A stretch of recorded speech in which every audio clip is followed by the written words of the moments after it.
ಕನ್ನಡ ಪುಸ್ತಕಗಳನ್ನು ಮಕ್ಕಳಿಗೆ ನಾವು ತೋರಿಸೋದನ್ನೇ ಮರೆತು ಬಿಟ್ಟಿದ್ದೀವಿ. ಕರ್ನಾಟಕದಲ್ಲಿ 8,000 ಬಾರ್ಗಳಿದ್ದಾವೆ. ಪುಸ್ತಕದ ಅಂಗಡಿಗಳು 25ಕ್ಕೂ ಮೇಲೆ. ಮಕ್ಕಳ ಎದುರುಗಡೆ ನೀವು ನೆಟ್ಫ್ಲಿಕ್ಸು OTT ಹಾಕ್ಕೊಂಡು ಕೂತ್ಕೋತೀರಾ?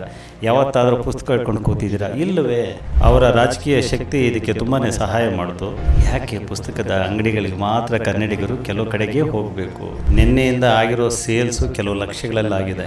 ವೀರಲೋಕ ಅಂದರೆ ಪುಸ್ತಕ ಪ್ರಪಂಚ ಅಂತಲೇ ಹೇಳಿ ವೀರಲೋಕ ಅನ್ನುವಂತಹ ಸ್ಥಾಪನೆ ಮಾಡಿದವರು ನಮ್ಮೊಟ್ಟಿಗಿದ್ದಾರೆ. ಇವತ್ತು ಪುಸ್ತಕ ಸಂತೆ ಅನ್ನುವಂತಹ ಕಾರ್ಯಕ್ರಮ, ಇದು 2 ದಿನಗಳ ಕಾರ್ಯಕ್ರಮ ಬೆಂಗಳೂರಿನ HSR ಲೇಔಟ್ನ ಸ್ವಾಭಿಮಾನ ಉದ್ಯಾನವನದಲ್ಲಿ ಆಯೋಜನೆ ಮಾಡಲಾಗಿದೆ. ಅದರ ಆಯೋಜಕರು ನಮ್ಮೊಟ್ಟಿಗಿದ್ದಾರೆ, ಶ್ರೀಯುತ ವೀರಕ ಪುತ್ರ ಶ್ರೀನಿವಾಸ್ ಅವರು. ಸರ್ ನಮಸ್ತೆ. ನಮಸ್ತೆ ಮೇಡಮ್. ಸರ್ ಆ್ಯಕ್ಚುಲಿ ಇಂಥ ಡಿಫ್ರೆಂಟ್ ಇದರಲ್ಲಿ ನೀವು ಕಾನ್ಸೆಪ್ಟ್ ಇಟ್ಕೊಂಡು ಈ ರೀತಿಯ ಕಾರ್ಯಕ್ರಮಗಳನ್ನು ಮಾಡ್ತಾನೆ ಬಂದಿರಿ. ಈ 2 ದಿನದ ಪುಸ್ತಕ ಸಂತೆಯ ವಿಶೇಷತೆ ಏನು? ಪುಸ್ತಕ ಸಂತೆಯ ವಿಶೇಷತೆ ಏನಂದರೆ, ಕನ್ನಡ ಪುಸ್ತಕಗಳನ್ನು ಮುಂದಿನ ತಲೆಮಾರಿಗೆ ಮೊದಲು ತೋರಿಸ್ಬೇಕು ಅನ್ನೋಂಥದ್ದು, ಆಮೇಲೆ ಓದಿಸುವಂಥದ್ದು, ತೋರಿಸ್ಬೇಕು ಅಂತ ಅನ್ನಿಸ್ತು. ಈಗ ನಮ್ಮ ದುರಂತ ಏನಾಗಿದೆ, ಈಗ ಎಲ್ಲೋ ಒಂದು ಲೇಔಟ್ ಬಂತು ಅಂತ ಇಟ್ಕೊಳ್ಳಿ, ಯಾವುದೋ ಒಂದು ಬಡಾವಣೆ ಅಂತ ಮಾಡಿದರು. ಅಲ್ಲಿ ನಿಮಗೆ ಹೋಟೆಲ್ ಬರುತ್ತೆ, ಬಟ್ಟೆ ಅಂಗಡಿ ಬರುತ್ತೆ, ಶಾಪಿಂಗ್ ಕಾಂಪ್ಲೆಕ್ಸ್ ಬರುತ್ತೆ, ಥಿಯೇಟ್ರ್ ಬರುತ್ತೆ, ಕಲ್ಯಾಣ ಮಂಟಪ ಬರುತ್ತೆ, ಹೆರಿಗೆ ಆಸ್ಪತ್ರೆ ಬರುತ್ತೆ, ಎಲ್ಲ ಬರುತ್ತೆ. ಯಾವುದಾದ್ರು ಒಂದು ಕಡೆ ಪುಸ್ತಕ ಅಂಗಡಿ ಬಂದಿರೋದು ನೋಡಿದ್ರ? ಅದು ಯಾಕೆ ಅಂತ ಅಂದರೆ, ಮಕ್ಕಳನ್ನು ಪುಸ್ತಕ ಸಮೃದ್ಧಿ. ನಿಮಗೆ ಹಿಂದಿಯಲ್ಲಿ ಒಂದು ಮಾತಿದೆ, ಜೋ ದಿಕ್ಕೇಗ ಒಯ್ಯಿ ಬಿಕ್ಕೇಗ ಅಂತ. ಅಂದರೆ ಕಣ್ಣಿಗೆ ಕಾಣ್ತಾವಂಥದ್ದು ಪದೇ ಪದೇ ಕಾಣುವಂಥದ್ದನ್ನೇ ನಾವು ನೋಡ್ತಾ ಇರ್ತೀವಿ, ಅದೇ ನಿಜ ಅಂದ್ಕೋತೀವಿ, ಮತ್ತು ಚಾಲ್ತಿಯಲ್ಲಿರುತ್ತೆ. ಅಂತಹ ಒಂದು ಸಣ್ಣ ಸಂಗತಿಯನ್ನು ಯಾಕೆ ನಾವು ಮರಿತಾ ಇದ್ದೀವಿ ಅಂತ. ಕನ್ನಡ ಪುಸ್ತಕಗಳನ್ನು ಮಕ್ಕಳಿಗೆ ನಾವು ತೋರಿಸೋದನ್ನೇ ಮರೆತು ಬಿಟ್ಟಿದ್ದೀವಿ.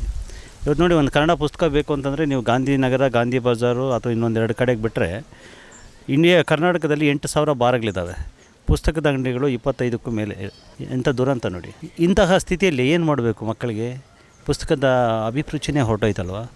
ಆಮೇಲೆ ನಾವು ಇದೆಲ್ಲ ಒಂದು ಸಾಂಸ್ಥಿಕವಾಗಿ, ವೈಯಕ್ತಿಕವಾಗಿ ಪೋಷಕರ ಮಟ್ಟದಲ್ಲಿ ನಾವು ನಮ್ಮ ಮಕ್ಕಳನ್ನು ಪಿಕ್ನಿಕ್ ಕರ್ಕೊಂಡು ಹೋಗ್ತೀವಿ, ಪ್ರವಾಸ ಕರ್ಕೊಂಡೋಗ್ತೀವಿ, ರೆಸಾರ್ಟ್ ಕರ್ಕೊಂಡೋಗ್ತೀವಿ, ನೆಂಟರ ಮನೆಗೆ ಕರ್ಕೊಂಡೋಗ್ತೀವಿ, ಸಿನಿಮಾ, ಮಾಲು, ಥಿಯೇಟ್ರು ಎಲ್ಲ ಕಡೆ ಕರ್ಕೊಂಡೋಗ್ತೀವಿ. ರೆಸಾರ್ಟ್ಗಳಿಗೂ ಈ ಕೆಲವರು ಫಾರಿನ್ಗಳಿಗೂ ಕರ್ಕೊಂಡೋಗ್ತಾರೆ. ಯಾವತ್ತಾದರೂ ಪುಸ್ತಕ ಬಿಡುಗಡೆಗೆ ಮಕ್ಕಳನ್ನ ಕರ್ಕೊಂಡೋಗಿದ್ದೀರಾ? ಇಲ್ಲವೇ? ಹೋಗ್ಲಿ, ಒಂದು ಪುಸ್ತಕದ ಅಂಗಡಿಗೆ ಮಕ್ಕಳನ್ನ ಕರ್ಕೊಂಡೋಗಿದ್ದೀರಾ? ಇಲ್ಲವೇ? ಹೋಗ್ಲಿ, ಮಕ್ಕಳ ಎದುರುಗಡೆ ನೀವು ನೆಟ್ಫ್ಲಿಕ್ಸು OTT ಹಾಕ್ಕೊಂಡು ಕೂತ್ಕೋತೀರಾ? ಯಾವತ್ತಾದರೂ ಪುಸ್ತಕ ಹಿಡ್ಕೊಂಡು ಕೂತಿದ್ದೀರಾ? ಇಲ್ಲವೇ?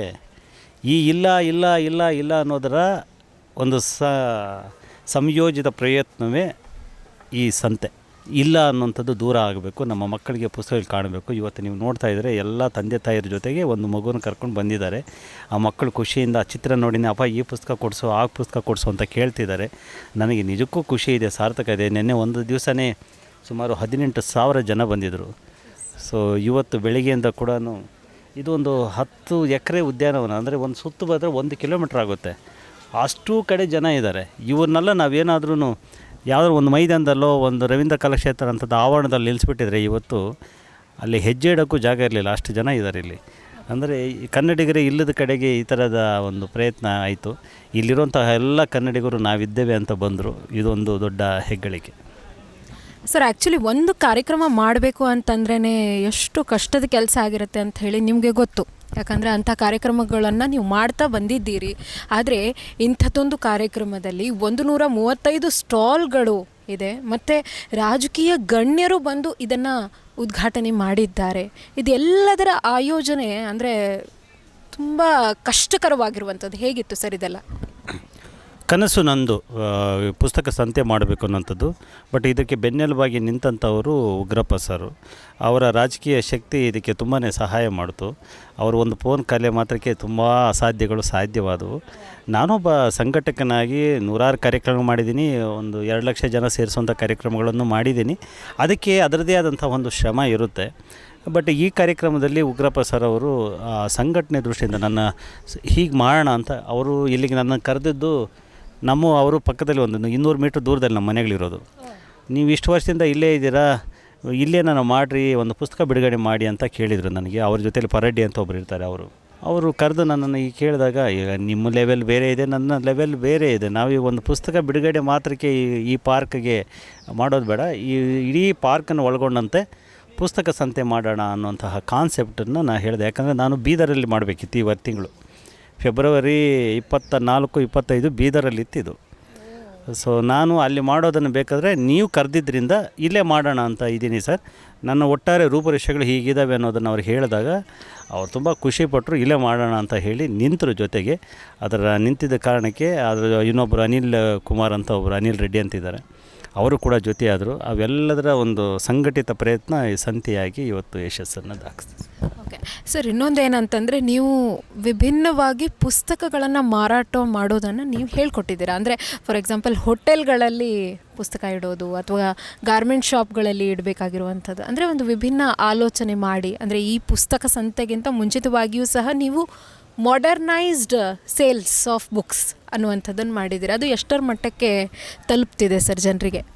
ನಂದು ಒಂದು ಕಾನ್ಸೆಪ್ಟು ಈಗಲೂ ಇರುವಂಥದ್ದು, ಮುಂದೆಯೂ ನಾನು ಯೋಚಿಸುವಂಥದ್ದು, ಎಲ್ಲವೂ ಕನ್ನಡಿಗರಿಗೆ ಕಣ್ಣಳತೆ ದೂರದಲ್ಲಿ ಕಾಣ್ತಾ ಇರಬೇಕಾದ್ರೆ ಬೆಂಗಳೂರಿನ ನೀವು ಯಾವುದೇ ಭಾಗದಲ್ಲಿ ನಿಂತ್ಕೊಂಡ್ರೂ ಕೂಡ ನಿಮಗೆ 10 ಹೋಟೆಲ್ ಕಾಣ್ತವೆ, 10 ಬಟ್ಟೆ ಅಂಗಡಿ ಕಾಣ್ತವೆ, 10 ಮಾಲ್ಗಳು ಸಿಗ್ತವೆ. ಹತ್ತಿಲ್ದರೆ 2 ಮಾಲ್ ಅಂತೂ ಪ್ರತಿ ಏರಿಯಾದಲ್ಲೂ ಇದೆ.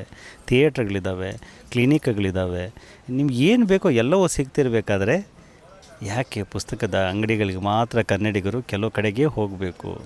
ಆದ್ದರಿಂದ ನನ್ನ ಒಂದು ಸಿಂಪಲ್ ಕಾನ್ಸೆಪ್ಟ್ ಏನಂದರೆ, ಕನ್ನಡಿಗರಿರುವೆಡೆಯೇ ಕನ್ನಡ ಪುಸ್ತಕಗಳು ದೊರಕುವಂತಾಗಬೇಕು ಅನ್ನೋಂಥದ್ದು. ಅದನ್ನು ಬೆನ್ನು ಹತ್ತಿ ಸುಮಾರು ಮಾಲ್ಸಲ್ಲಿ ಕನ್ನಡ ಪುಸ್ತಕಗಳನ್ನು ಪ್ರದರ್ಶನಕ್ಕಿಟ್ವಿ, ಮಾರಾಟಕ್ಕಿಟ್ವಿ. ಸುಮಾರು ಹೋಟೆಲ್ಲು, ಪಾರ್ಕ್ಗಳಲ್ಲಿ ಪ್ರದರ್ಶನಕ್ಕಿಟ್ವಿ, ಮಾರಾಟಕ್ಕಿಟ್ವಿ. ಪ್ರಾವಿಷನ್ ಸ್ಟೋರಲ್ಲೂ ಕೂಡ ಕನ್ನಡ ಪುಸ್ತಕ ಸಿಗೋ ಥರ ಮಾಡಿದ್ವಿ. ಅದರ ಒಂದು ಪ್ರಯತ್ನ ಚೆನ್ನಾಗಿತ್ತು. ಅದನ್ನು ಮುಂದುವರೆದ ಭಾಗವಾಗಿ ಈಗ ನಾವು ವಿದ್ಯಾರ್ಥಿಗಳಿಗೆ ಕರೆ ಕೊಟ್ವಿ. ನಿಮಗೆ 4 ಗಂಟೆಗೆ ನಾವು 750 ರೂಪಾಯಿ ಕೊಡ್ತೀವಿ ಪಾರ್ಟ್ ಟೈಮ್ ಜಾಬ್. ನೀವು ಬಂದು ಪ್ರತಿ ಭಾನುವಾರ ಜನರು ಜಾಸ್ತಿ ಸೇರುವಂತಹ ಹೋಟೆಲ್ಲು ಮತ್ತು ಪಾರ್ಕ್ಗಳಲ್ಲಿ ಪುಸ್ತಕವನ್ನು ಮಾರಾಟ ಮಾಡಬೇಕು ಅಂತ ಕರೆ ಕೊಟ್ವಿ. ಸುಮಾರು 600 ಜನ ನೋಂದಾಯಿಸ್ಕೊಂಡ್ರು, 600 ವಿದ್ಯಾರ್ಥಿಗಳು. ಸೊ ಅವರಲ್ಲಿ ನಾವು ಸೆಲೆಕ್ಟ್ ಮಾಡಿಕೊಂಡು ಒಂದು 50 ಜನನ ಆಯ್ಕೆ ಮಾಡಿ ಬಿಟ್ವಿ. ಇವತ್ತು ಪ್ರತಿ ವಾರ ಬೆಂಗಳೂರಿನ ಜನರು ಜಾಸ್ತಿ ಸೇರುವಂತಹ ಪ್ರದೇಶಗಳಲ್ಲಿ ಪುಸ್ತಕಗಳನ್ನು ಮಾರಾಟ ಮಾಡ್ತಾಯಿದ್ವಿ. ಒಂದು ವಾರಕ್ಕೆ ಸುಮಾರು 500 ಪುಸ್ತಕ ಮಾರಾಟ ಆಗ್ತಿದೆ. ಆ ವಿದ್ಯಾರ್ಥಿಗಳು ಕೂಡ 750 ರೂಪಾಯಿ ಬರೀ 4 ಗಂಟೆ, 7ರಿಂದ 11 ಗಂಟೆ ತನಕ ಕೆಲಸ ಮಾಡಿದರೆ 750 ರೂಪಾಯಿ ಸಿಗ್ತಿದೆ. ಅಂದರೆ ಅವ್ರು 4 ವಾರ ಒಂದು ತಿಂಗಳಿಗೆ 4 ವಾರ ಅಲ್ವಾ, ಒಂದು ಭಾನುವಾರ ಬಂದು ಕೆಲಸ ಮಾಡಿ 4 ಭಾನುವಾರ ಕೆಲಸ ಮಾಡಿದರೆ ಅವರಿಗೆ 3000 ರೂಪಾಯಿ ಸಿಗುತ್ತೆ. ಅದು ಸರ್ಕಾರ ಕೊಡ್ತಾರಂಥ ಯುವ ನಿಧಿಗಿಂತ ದೊಡ್ಡ ಅಮೌಂಟು. ಒಂದು ಉದ್ಯೋಗ ಸೃಷ್ಟಿ ಆಯ್ತಲ್ಲ ಪುಸ್ತಕದ ಮೂಲಕ. ಮತ್ತು ನಾನೇನು ಇಲ್ಲಿ ಕೊಡ್ತಾ ಇಲ್ಲ, ನಂದೊಂದು ಕನಸು, ನಂದೊಂದು ಯೋಚನೆ ಅಷ್ಟೇ. ಅವರೇ ದುಡಿತಾ ಇದ್ದಾರೆ, ಅವರೇ ತಿಂತಾ ಇದ್ದಾರೆ. ದುಡಿಮೆಗೆ ಒಂದು ಅವಕಾಶ ಮಾಡಿಕೊಟ್ವಿ. ಸೊ ಇದು ಹೀಗೆ ಪುಸ್ತಕಗಳ ಮೂಲಕ ಕೂಡ ಉದ್ಯೋಗವನ್ನು, ಅದಕ್ಕೆ ನಾನು ಸ್ವಯಂ ಕೃಷಿ ಅಂತ ಕೂಡ ಹೆಸರಿಟ್ಟೆ ಅದನ್ನು. ಪುಸ್ತಕ ಮಾರ್ಗದ ಮೂಲಕ ಸ್ವಯಂ ಕೃಷಿ ತುಂಬ ಚೆನ್ನಾಗಿ ವರ್ಕ್ ಆಗ್ತಿದೆ. ಹೀಗೆ ಒಂದು ನಾವು ಯಾವುದಾದ್ರೂ ಈಗ ಒಂದು ಪ್ರಯಾಣ ಅಂತ ಹೋದರೆ, ಮಡಿಕೇರಿ ತನಕ ಹೋದರೆ will see lot of things. ದಾರಿಯಲ್ಲಿ ಹೋಗ್ತಾ ಇರಬೇಕಾದ್ರೆ ಅಲ್ಲೆಲ್ಲ ಒಂದು ನದಿ ಕಾಣುತ್ತೆ, ಒಂದು ಸೇತುವೆ ಕಾಣುತ್ತೆ, ಒಂದು ಎಮ್ಮೆ ಹೋಗ್ತಾ ಇರುತ್ತೆ, ಒಂದು ಕುರಿ ಮೇಯ್ತಾ ಇರುತ್ತೆ, ಇನ್ಯಾವುದೋ ಒಂದು ಗಾಡಿ ರಭಸವಾಗಿ ಹೋಗುತ್ತೆ. ಅವೆಲ್ಲವೂ ಕೂಡ ನಮ್ಮ ಮೈಂಡಲ್ಲಿ ಒಂದು ಪ್ರೋಸೆಸ್ ಥರ ಕೆಲಸ ಮಾಡ್ತಾ ಇರುತ್ತೆ. ಇಲ್ಲೂ ಕೂಡ ನಾನು ಈ ಜರ್ನಿಯಲ್ಲಿ ಇದ್ದೀನಲ್ಲ, ನನಗೆ ಪ್ರತಿಯೊಂದ್ರ ಜೊತೆಗೂ ನಾನು ಪುಸ್ತಕ ಕನೆಕ್ಟ್ ಮಾಡ್ತೇನೆ.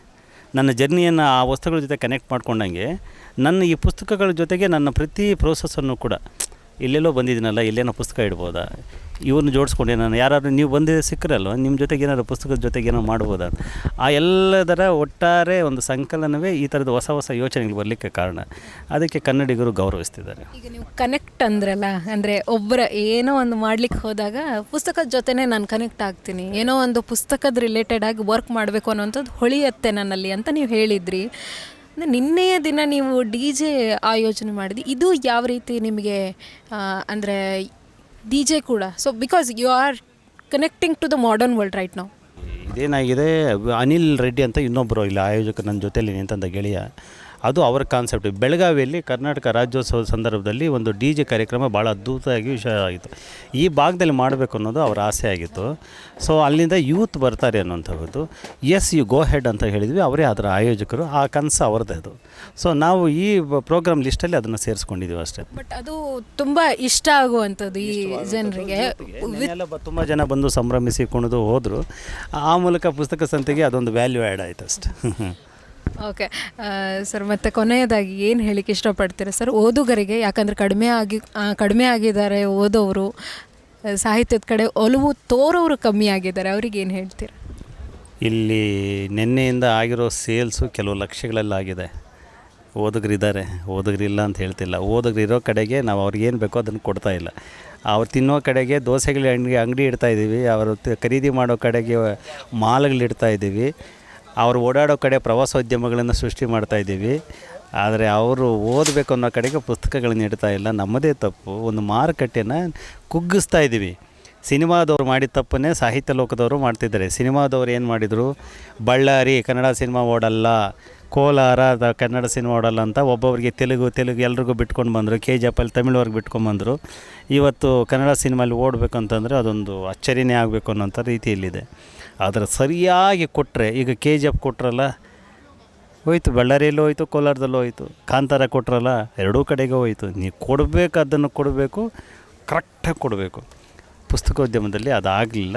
ಅದರಿಂದ ಓದೋರಿಲ್ಲ ಅನ್ನೋಂಥದ್ದು ಸುಳ್ಳು. ಇದ್ದಾರೆ, ನಾವು ಅವ್ರಿಗೇನು ಬೇಕೋ ಅದನ್ನು ಕೊಡಬೇಕು, ಅವರಿರೋ ಕಡೆಗೆ ಕೊಡಬೇಕು, ತಲುಪಿಸ್ಬೇಕು. ಆ ಪ್ರಯತ್ನಗಳು ಈಗ ಜಾರಿಯಲ್ಲಿದ್ದಾವೆ.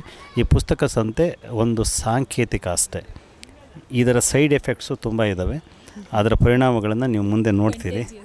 ಎಸ್, ಇದರ ಮುಂದುವರೆದ ಭಾಗಗಳನ್ನು ನೀವು ನೋಡಿ ಖಂಡಿತವಾಗ್ಲೂ ದೊಡ್ಡ ಮಟ್ಟದ ಒಂದು ಬದಲಾವಣೆಗೆ ಕಾರಣವಾಗುತ್ತೆ. ತುಂಬ ಖುಷಿ ಆಯಿತು ಸರ್. ಪುಸ್ತಕ ಸಂತೆ ಅನ್ನುವಂತಹ ವಿಭಿನ್ನವಾಗಿರುವಂತಹ ಕಾರ್ಯಕ್ರಮ ಮಾಡಿದ್ದೀರಿ. ನಮಗೊಂದು ಅವಕಾಶ ಸಿಕ್ತು ಇಲ್ಲಿ ಬಂದು ಯಾವ ರೀತಿ ಕಾರ್ಯಕ್ರಮ ನಡೀತಾ ಇದೆ ಅಂತ ಹೇಳಿ ನಮ್ಮ ಅಶ್ವವೇಗ ನ್ಯೂಸ್ ಕಡೆಯಿಂದ ಇದೊಂದು ಪ್ಯಾಕೇಜ್ ಮಾಡಲಿಕ್ಕೆ ಅನುಕೂಲ ಆಯಿತು. ಧನ್ಯವಾದಗಳು.